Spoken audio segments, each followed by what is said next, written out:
In a quiet village wrapped in mist and memory, there lived a boy who never spoke much, but dreamed often.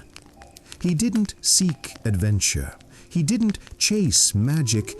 He simply listened to the wind, the earth, and the ticking of time.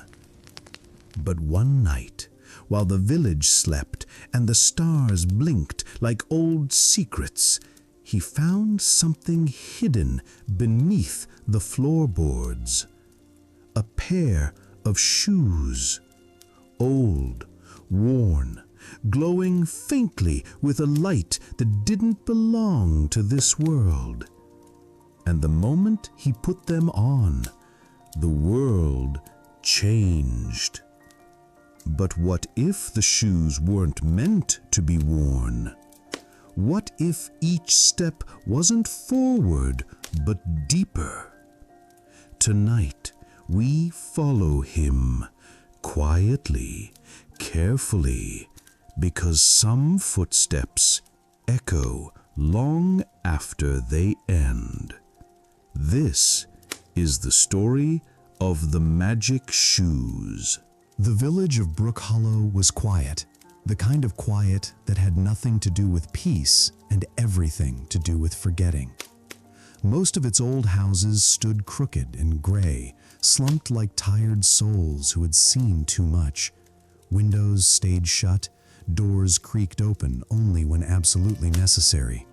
Children didn't play in the streets, and adults spoke in whispers, if they spoke at all. But near the very edge of the village, where the trees leaned a little too close and the wind never quite settled, sat a house no one visited, not even the mailman.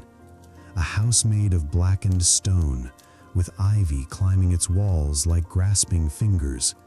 Its windows were always dark, and yet, sometimes, just sometimes, people claimed to see a flicker of movement inside. That house belonged to Elias Gray, a boy of 14 with no mother, no father, and a silence so deep around him that even the crows avoided flying overhead. No one in the village really knew Elias, and Elias didn't try to change that. Elias didn't speak, not out of stubbornness, but because he hadn't spoken in years. Not since the day he had been found standing alone by the edge of the forest, barefoot, blood on his shirt, eyes like empty wells. He never told anyone what happened that day, and so they stopped asking. His great aunt, the woman who took him in, died 2 winters later, and after that, Elias lived in the black stone house alone. He learned how to fix leaks. He learned how to light fires in the old stove.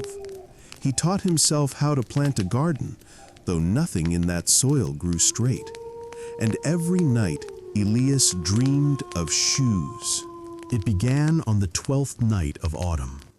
The wind had been especially sharp that evening, slicing through the forest like invisible knives. Elias, wrapped in a fraying blanket, sat reading in the corner of the kitchen. The only light came from the fire, which had started to die. And then it came. Knock, knock, knock. But not at the door. No, it came from below. Elias sat still. The knocking was soft, like knuckles brushing wood. Then it stopped. Then came the whisper. It wasn't a voice exactly, more like a feeling, the way music could sometimes crawl across your skin. The sound came from the cellar, a place Elias had never dared to enter. The door had always been locked. He had always left it alone. But that night, the lock was gone. The cellar steps were steep and uneven, and the air down there smelled like wet stone and old secrets. Elias carried a lantern, the flame flickering in protest as he descended. He expected cobwebs, dust, crates. What he found instead was a room. Clean, almost new, like it didn't belong in the house at all. In the center of the room, resting on a low velvet stool, sat a pair of shoes. They were strange, old-fashioned, made of a dark, glossy leather that shimmered without light. Gold laces, embroidered symbols stitched into the heels. A pair of shoes that looked far too perfect to have been forgotten for decades. Elias reached out. His fingers trembled, and then the whisper returned. "Put them on." He did. The moment the shoes touched his feet, the air shifted. Not violently, no sparks, no glowing light, no spinning sky, just a stillness that swallowed all sound. The lantern's flame died. The cellar faded. And when Elias opened his eyes, he was somewhere else. He stood in a hallway of mirrors, endless on both sides, stretching forward into a darkness so absolute it looked like ink. Each mirror showed a reflection, but not of him. Other versions of himself, older, younger, injured, smiling, screaming. They didn't move as he moved. They just watched. The shoes were warm, almost pulsing, like a heartbeat. Elias took a step forward. One of the mirrors shattered. At the end of the hall stood a single door, plain wood, no carvings, no color, and no handle. Elias reached toward it. His hand hovered inches away when a voice spoke behind him. "You shouldn't be here yet." He turned. There stood a man, or something like a man. His coat was long and dark, his face pale and blurred, like it refused to settle into shape. His eyes, however, were sharp, too sharp. "You wore the shoes. You don't know the rules." Elias tried to speak, tried to ask a question, but the words wouldn't come. "You will learn, but not today." He raised a hand, and the world blinked. Elias woke up on the cellar floor. The shoes were gone. But on the stool sat a note, written in tight, slanted handwriting. "They are not for escape. They are for understanding." For the first time in years, Elias spoke out loud. "What are you?" His voice felt foreign, dusty, like an attic door being opened after decades. The silence in the room didn't answer, but the shoes returned the next night. This time, Elias hesitated. But curiosity is stronger than fear, especially when it comes wrapped in mystery. He wore the shoes. This time, the world didn't fade, it split. One moment he was in the cellar. The next, he stood on a bridge that didn't touch any land, just floating above endless sky. Beneath the bridge, clouds rolled in slow spirals. Above it, the stars blinked, wrong and cold. And on the other side of the bridge stood his parents, alive, smiling, waiting. Elias stepped forward, heart pounding. They looked exactly as he remembered. His father with that same tired grin, his mother's soft hands stretched out to him. He ran, and then he stopped. Something was wrong. Their shadows moved against the light. Their smiles never shifted. Their eyes didn't blink. Elias turned around. The bridge was gone. Only the shoes remained, glowing faintly beneath his feet. And a voice echoed from the sky. Lesson 1. Memory is not always truth. The stars blinked once more, and the world folded in. Back in the cellar, Elias stumbled, fell to his knees. This time, he felt the return, like every atom in his body had been taken apart and reassembled in the wrong order. The note was back. You may walk 3 more times. Choose wisely. The shoes sat silently, waiting.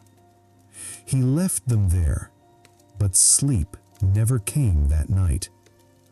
Over the next few days, Elias changed, not in ways anyone could see, but inside, deep inside, he felt different, quieter, more alert, like the air around him had grown thinner. The forest outside the house no longer scared him. He started reading books in languages he didn't know he understood, listening to music that had no sound, writing symbols he'd never learned. The shoes were changing him, but into what? It began with a knock. 3 slow, deliberate taps on the front door. No one had knocked in years. Elias paused, halfway through carving a strange symbol into the floorboards with a piece of chalk he found in the cellar. The symbol had come to him in a dream. He stood still. The knock came again. Elias opened the door.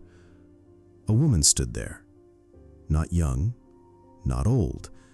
Her hair tied in a black ribbon, her dress simple but spotless. Her eyes familiar. Not from memory, but from somewhere deeper. She said only one thing. Don't wear them again. If you do, they will see you. And then she walked away. She left behind a piece of parchment in the shape of a shoe, etched with markings Elias couldn't read, yet somehow understood. That night, Elias made a choice. He returned to the cellar. The shoes were still there, gleaming softly in the dark like they had been expecting him. He hesitated, only once. Then he put them on. This time, he didn't vanish. The world didn't twist. Instead, a doorway opened, tall, arched, framed in bone-white stone. Beyond it, a forest shimmered under a sky of violet haze. Elias stepped through. The door closed behind him and didn't return. The forest was alive, but not with animals or wind. It whispered. Every tree, every leaf, every root murmured softly, endlessly, not in words, but in layered echoes. Elias walked slowly, afraid to speak, afraid even to breathe too loudly. He saw no paths, no signs, yet he felt drawn, pulled forward by an invisible thread that tugged gently at his chest. As he moved deeper into the woods, the whispers grew louder. Then they stopped, all at once, and in the stillness, something moved. He didn't walk. He glided. A figure in the distance. Human, but not. Tall, slender, dressed in a robe of shadows and ash. His face was featureless, smooth like wax, yet somehow watching. He raised a hand. The trees bent back in a ring around them, and then he spoke, though his mouth never moved. You have come far for one so young, too far. Elias swallowed. "What are you?" "I am a memory of what follows curiosity, a voice of shoes that walk without direction." The hollow man pointed downward. Beneath Elias's feet, the shoes glowed red. "They belong to the bound ones now. One more step, and they will never let go." Elias didn't move. "You have walked 3 times," the hollow man said. "You are marked."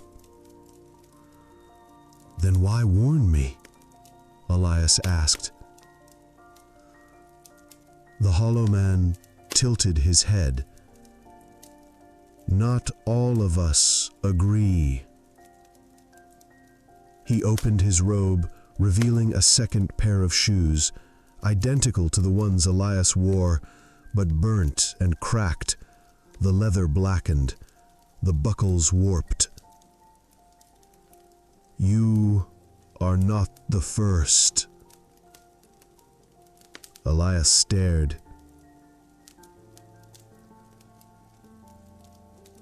"Choose," the hollow man said.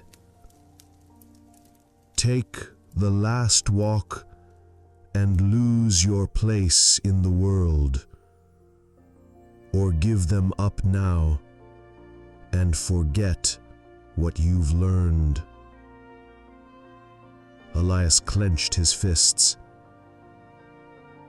"I don't want to forget." "Then remember this. The final walk is not a path. It is a door that never closes." After what felt like hours or days, Elias found it. A clearing. Dead center, a mirror, just like the one in the Hall of Echoes, but cracked now, fractured like a spider web. Something moved behind the glass. He stepped closer. The reflection was wrong. It was him, yes, but older, pale, hollow-eyed, wearing the shoes. Trapped. The reflection raised its hand and pressed it to the glass. Elias felt it burn on his own palm. A voice came from everywhere and nowhere. To walk again is to stay. To turn back is to be hunted. The mirror shimmered. The forest pulsed.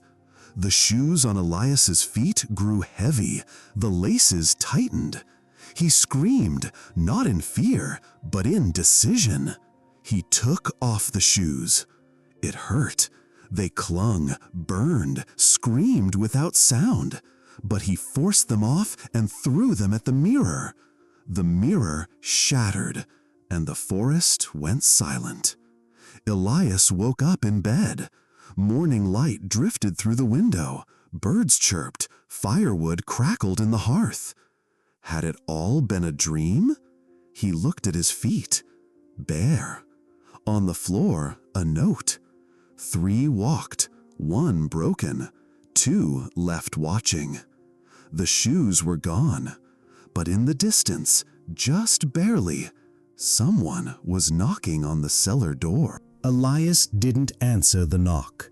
He stood at the top of the cellar stairs, unmoving as the soft taps echoed again. 3 gentle strikes, spaced too evenly to be human. But when he finally opened the door, no one was there. Only a box. Small, wooden, carved with spirals that moved slightly when he wasn't looking at them. On its lid, a single note. What's broken may return if time forgets to tick. Inside the box was a clock, brass, ancient, ticking faintly, but with no hands, not even a face. Elias held it. The ticking grew louder in his ears, and then the world tilted. He awoke in a library, not a normal one. The bookshelves reached higher than the clouds. They moved, breathing slowly in and out like sleeping giants. A faint golden mist drifted through the aisles. Elias stood alone, barefoot. The clock was gone. In his hand now was a key, shaped like a tree branch, etched with tiny runes he didn't understand. Then, out of the silence, came a whisper. He who walks 3 times reads what others dare not dream. He turned. A librarian stood behind him, or rather something dressed as one. Skin like parchment, eyes like melted ink, long thin fingers resting atop a stack of books chained shut. It didn't smile, but it bowed. The librarian led Elias through the aisles. No words were spoken. They stopped before a door made of stacked books. The key in Elias's hand pulsed. The door unlocked itself and opened into a round room lit by candles that never flickered. At its center floated a single enormous tome. The cover read, "The Book of Footsteps." Elias stepped forward. The librarian whispered, "Once you read, you cannot unread. Once you know, they will know you know." Elias placed his hands on the book. The pages opened, and the whispers came rushing in like wind through 1,000 trees. The book did not contain words. It contained memories. He saw other children, adults, travelers, wanderers. All had worn the shoes, some out of curiosity, some by accident. Some were led just like him. They saw their worlds, their walks, their prices. One by one, their names faded. Then he saw his own name. Under it, a question. Still walking? Elias tried to close the book. It would not shut. A sharp, cold pain jolted through his palms. The runes on the key glowed. A single word etched itself into the page below his name. Marked. The librarian spoke once more. The shoes were never meant to be worn, only kept, passed down, forgotten. Those who wear them awaken the bound eyes. They do not chase, they wait. Always at the 4th walk. Elias frowned. "I've only walked 3. The librarian paused. "Are you sure?" The library grew darker. Candles snuffed themselves out. Books slammed shut across endless shelves. The floor beneath Elias began to crumble. And just before he fell into the dark, he heard the ticking again. He woke in the cellar, shoes on his feet. The clock on the stool beside him, ticking louder now, faster. A final note rested on his chest. This was the 4th walk. His hands trembled. He hadn't meant to, but that's what the shoes did. They didn't always wait for you to choose. Sometimes they chose you. And now, something was outside the house. He could feel it, standing in the field, watching, waiting. By twilight they came. 7 figures, tall, still, faces wrapped in white cloth, stitched across the mouth. They stood just outside the garden, never stepping onto the path, never making a sound. Elias stayed inside, but each night they moved an inch closer, and the clock never stopped ticking. He tried to bury the shoes. They reappeared in the cellar. He tried to burn them. They did not burn. He tried to forget, but every time he blinked, he saw their silhouettes. 3 days after the watchers arrived, Elias found an envelope on his pillow. No stamps, no seal, just his name written in silver ink. Inside was a letter from his mother. My dearest Elias, if you're reading this, the shoes found you too. I tried to stop them. I failed, just as my mother failed before me.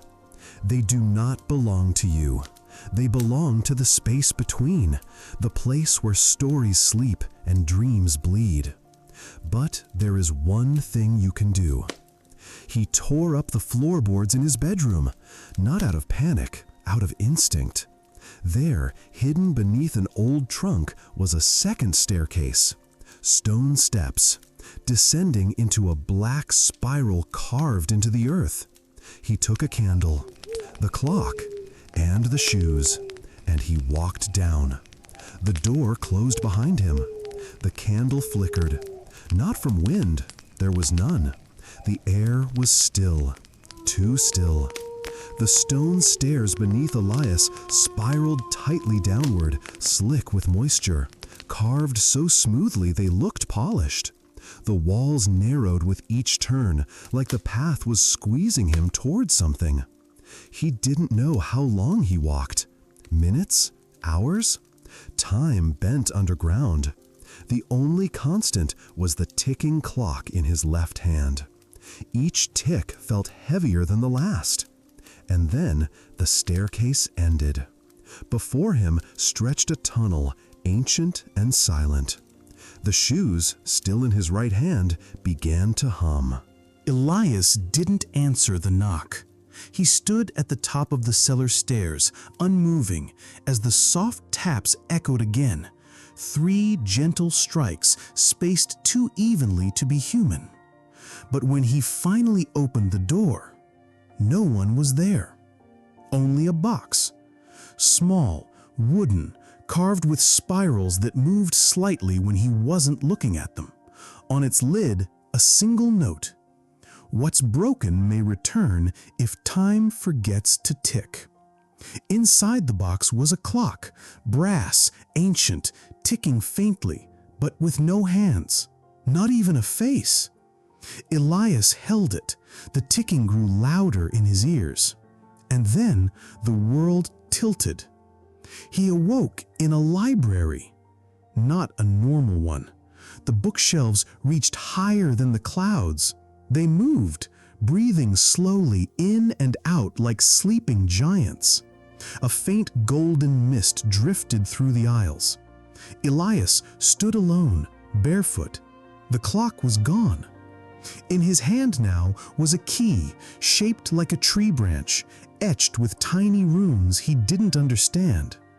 Then, out of the silence came a whisper. He who walks 3 times reads what others dare not dream. He turned. A librarian stood behind him, or rather, something dressed as one. Skin like parchment, eyes like melted ink. Long, thin fingers resting atop a stack of books chained shut. It didn't smile, but it bowed. The librarian led Elias through the aisles. No words were spoken. They stopped before a door made of stacked books. The key in Elias's hand pulsed. The door unlocked itself and opened into a round room lit by candles that never flickered. At its center floated a single enormous tome. The cover read, "The Book of Footsteps." Elias stepped forward. The librarian whispered, "Once you read, you cannot unread. Once you know, they will know you know." Elias placed his hands on the book. The pages opened, and the whispers came rushing in like wind through 1,000 trees. The book did not contain words. It contained memories. He saw other children, adults, travelers, wanderers, All had worn the shoes, some out of curiosity, some by accident, some were led, just like him. They saw their worlds, their walks, their prices. One by one, their names faded. Then he saw his own name, under it a question. Still walking? Elias tried to close the book. It would not shut. A sharp, cold pain jolted through his palms. The runes on the key glowed. A single word etched itself into the page below his name. Marked. The tunnel opened into a wide circular chamber, dimly lit by orbs of soft blue light hovering just above the floor. And in the center sat a man, or what used to be one. He had no name. That much Elias knew instantly, as if the absence of it echoed louder than anything else. His body was bent, skin as pale as marble, eyes sealed shut with dark thread. He didn't look up, but he spoke. "You walked 4 times." His voice was like dust being swept across stone. "Now they will follow you into every place you do not belong." Elias stepped forward. "Who are you?" "I am the one who didn't take the 5th step. And so I became the lock." Elias looked around the room. Strange symbols were carved into the stone, circles within circles, loops without beginnings. "I was like you," the man continued, "curious, silent, marked. Now I guard the place where footsteps go to sleep." Behind the man was a door. It wasn't made of wood or stone or metal. It was made of nothing. A shape in space that looked like it shouldn't exist. It pulsed slowly, alive, almost breathing. "You came for answers," said the man, "but this door asks questions." Elias asked, "Will it take me home?" "It might. Or it might show you the truth you're not ready for." That's what doors do, especially the ones made from silence. The man reached out, blind but knowing, and touched Elias's chest. "You have one more choice, but no more time." Elias held the shoes. They were colder now, heavier, as if burdened by the steps they'd taken without permission. He looked at the clock. It had stopped ticking. He looked at the door, then at the man, and then he put the shoes back on. They didn't resist this time. The chamber dimmed, the air grew thick, and with a slow breath, Elias took the 5th step into the door, and the world disappeared. There was no sky, no ground, only pieces, fragments of places and memories stitched together with dream logic. A hallway from his childhood house floating beside the echo of the library. The mirror from the Hall of Echoes cracked and blinking with light. The tree from the forest where the bound ones had waited, now leafless and burning. In this place, everything felt real and unreal. Elias stood still, and then footsteps echoed behind him. 7 figures emerged, the bound ones. But now they moved, fast, smooth, silent, no longer content to watch. They reached toward him, arms stretched, mouths still sewn, but wide open as if screaming behind the threads. Elias backed away, but the fragments of the world crumbled beneath his feet. There was nowhere to run. The clock had stopped. The shoes had nothing left to give.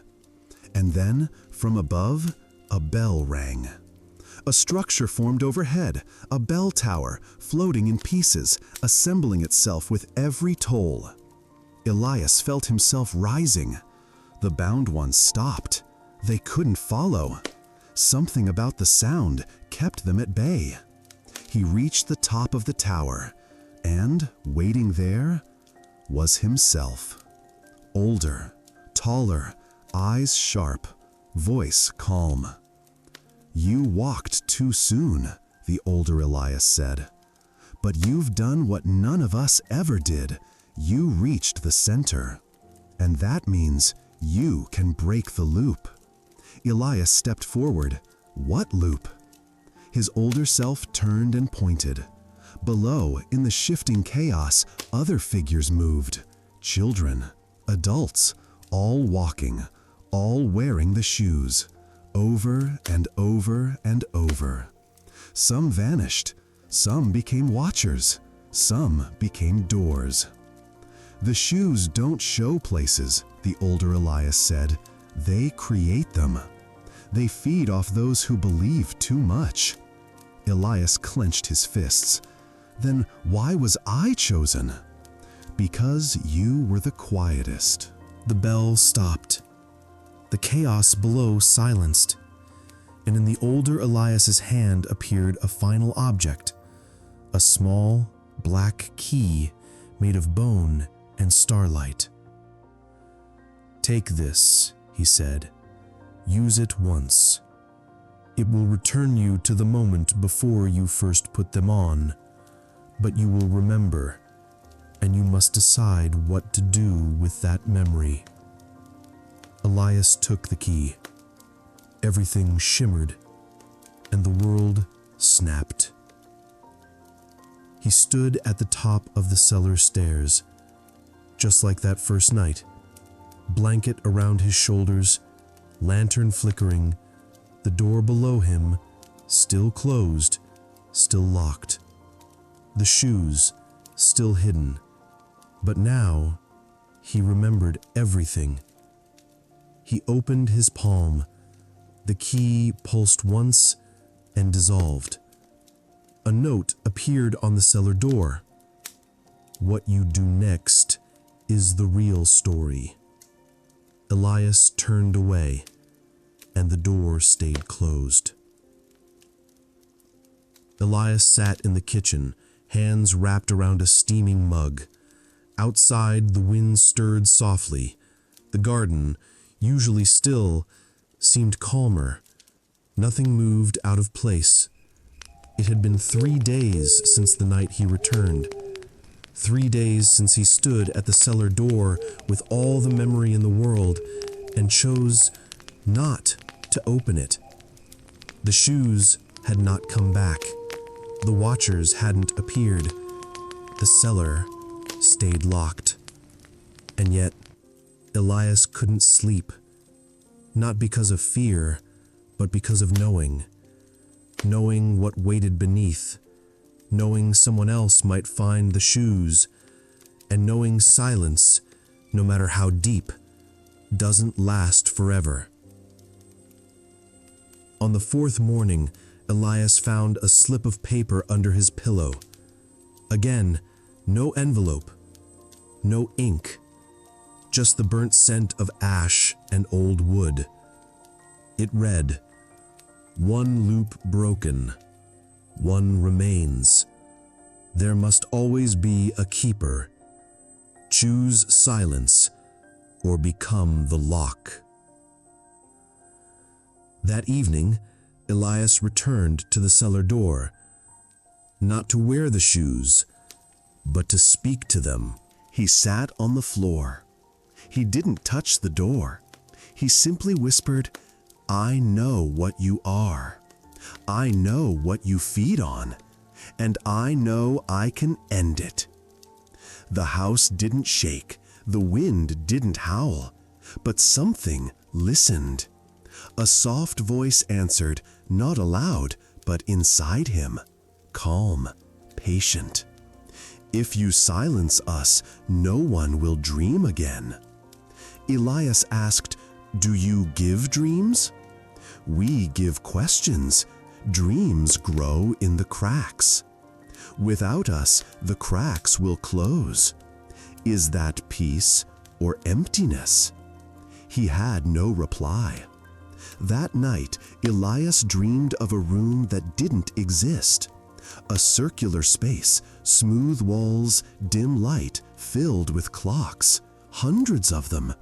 Each ticked at a different rhythm, some backwards, some not at all. In the center sat a single stool. A note rested on it. The keeper decides which clocks keep ticking. Sit and you will watch. Stand and you will forget. He woke with the sunrise, and the cellar door was open. Elias descended one last time. The shoes were waiting. So was the book of footsteps, now open, its pages blank. The key that had once returned him to before had returned too, but it no longer pulsed. He took the shoes. He did not put them on. He carried them into the center of the cellar and sat. The lights dimmed. The clocks began to tick. Not just one, all of them. Years passed. Brook Hollow changed. The black stone house became a story children whispered about. The boy who never aged, who never left, who sat in silence at the bottom of the world. But none of them saw him. None heard the ticks slow one by one. None knew that each night Elias chose who would dream and who would wake.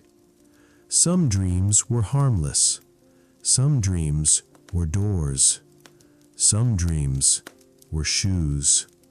And only Elias knew the difference. One night, many years later, a knock came at the cellar door. Soft, polite, just like the first. Elias did not answer, but on the other side stood a girl, small, curious, silent. She held a key made of bone, and in her eyes burned questions too old for her age. She opened the door. The shoes looked up at her, and Elias closed the book. The girl wore the shoes. She walked once, then twice, then 3 times, but on the 4th she sat with Elias and said, "I'm not ready." He nodded. For the first time in decades, he smiled. Then he stood and walked away. The clocks changed rhythm. The cellar breathed, and the shoes waited. Not for a dreamer, not for a fool, but for a keeper. And so, the boy sat quietly at the edge of silence, guarding dreams, watching time, and listening for footsteps that had not yet begun. Not all stories end. Some simply pause, waiting for the right dreamer to wake them again. Tonight, you walked with him. Perhaps tomorrow, the shoes will call someone new. But for now, close your eyes, breathe softly, and drift where clocks don't tick and the world waits in stillness. Good night, dreamer. And remember, magic doesn't always come loudly. Sometimes it whispers.